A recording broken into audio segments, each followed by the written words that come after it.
Bonjour à tous. Je vais vous lire le communiqué que nous avons récemment partagé suite aux violences physiques et psychologiques infligées à tort aux membres de ma famille.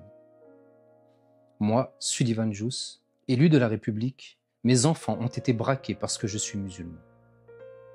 Militant des droits humains depuis plus d'une décennie et élu de la République depuis 2020, j'ai récemment fait l'objet d'une mesure individuelle de contrôle administratif et de surveillance, MICAS, sur des motivations mensongères et des contre-vérités abominables. Je suis privé de ma liberté pour une durée de 3 mois pleins. Je ne peux sortir de ma ville, Sevran, et suis contraint d'aller pointer au commissariat d'Aulnay-sous-Bois tous les jours à une heure déterminée. Des autorités d'État instrumentalisent la religion musulmane pour porter atteinte à une personne de mon entourage qui n'est pourtant pas de cette confession. Elle lui attribue des comportements à caractère terroriste alors que cette personne n'a aucun lien, de près ou de loin, avec des organisations criminelles.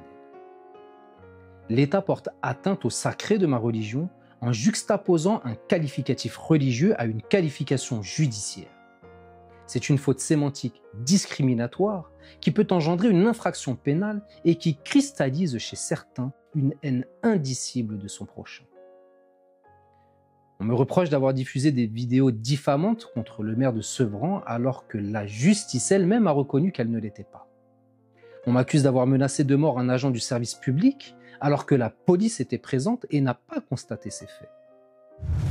On me reproche d'être musulman, d'avoir embrassé avec sincérité une spiritualité que la laïcité m'a permis de découvrir. Pour avoir pratiqué ma religion sans jamais porter atteinte au pacte républicain, moi, fils d'un militaire de l'armée de l'air, arrière-petit-fils d'un résistant mort pour la France, on m'interdit de circuler librement sur le territoire français alors que je n'ai jamais été condamné par la justice et que je n'ai jamais effectué une seule minute de garde à vue lors de mes 40 années de vie.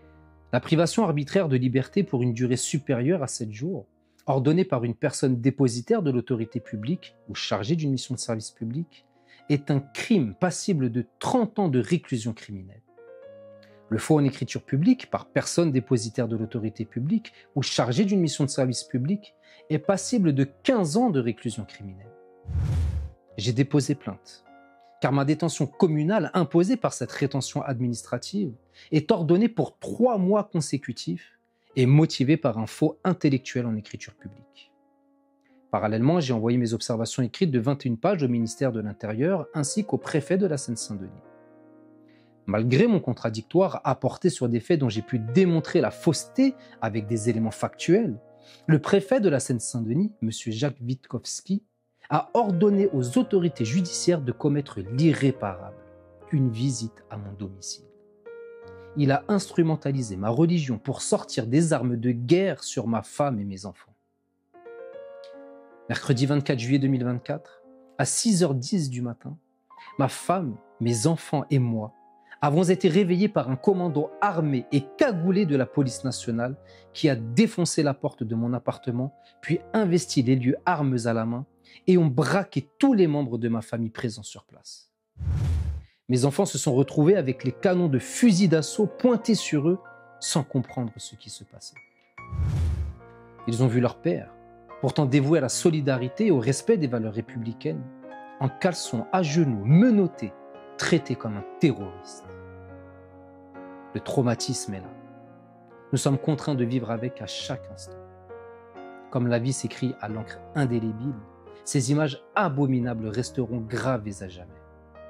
Cela ne restera pas sans conséquence. J'utiliserai tous les moyens que la République met à ma disposition pour que l'honneur, la dignité et la réputation de mon collaborateur soient rétablis sans délai. Que ma famille soit réparée du préjudice colossal engendré par cette mesure administrative et cette violence physique et psychologique subie par la survenue d'un commando armé à domicile. Que mon honneur, ma dignité, ma réputation ainsi que mes droits fondamentaux me soient rétablis sans délai. Que toutes les personnes, auteurs et complices de cette injustice, soient poursuivies et rendent des comptes au nom du peuple français.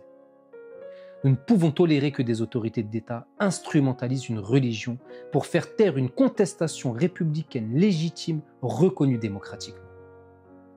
Je remercie toutes celles et ceux qui me soutiennent et m'accompagnent dans ce combat avec une pensée particulière pour ma famille et les équipes associatives qui me conseillent et m'accompagnent de jour comme de nuit. J'appelle toutes les personnes qui défendent la diversité qui fait notre société à me rejoindre dans ce combat contre des personnes qui tentent de diviser notre chère France en dénigrant la beauté de nos différences.